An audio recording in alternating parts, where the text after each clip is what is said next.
கைதிகள் தப்பி ஓட்டம் அப்படிங்க பேப்பர்.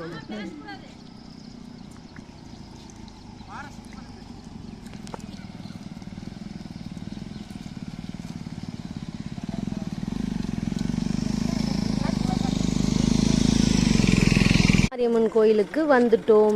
இந்த வேனில் தான் வந்தோம். நம்ம இங்கே பாருங்க, நம்ம ஃபஸ்ட்டு போய் ஆற்றுல குளிச்சுட்டு அப்புறம் வந்து நம்ம சுவாமி தரிசனம் பண்ணிடலாம்.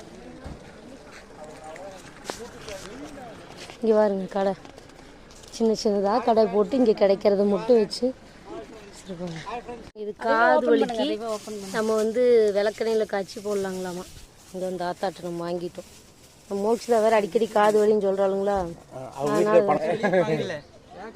வாங்கிட்டோம். நெல்லிக்காய் வாங்கினோம். அம்மா இது பேர் என்னங்கம்மா?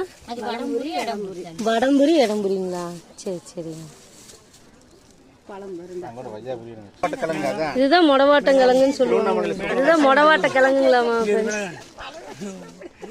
இங்கே நம்ம கூட்டத்தில் ஒரு ஆள் தப்பி போய் அங்கே உட்காந்துட்டு நான் வியாபாரின்னு சொல்லி என்னையும் எடுங்க எடுங்கங்கிறாங்க. பார்த்துக்குங்க. சரி வியூவர்ஸ், இவரையும் நம்ம வந்து இங்கே கட்டளை மாரியம்மன் கோயில் சேர்ந்தவங்க அப்படின்னு சொல்லிட்டு நம்பிக்கலாம். கண்டிப்பாங்க.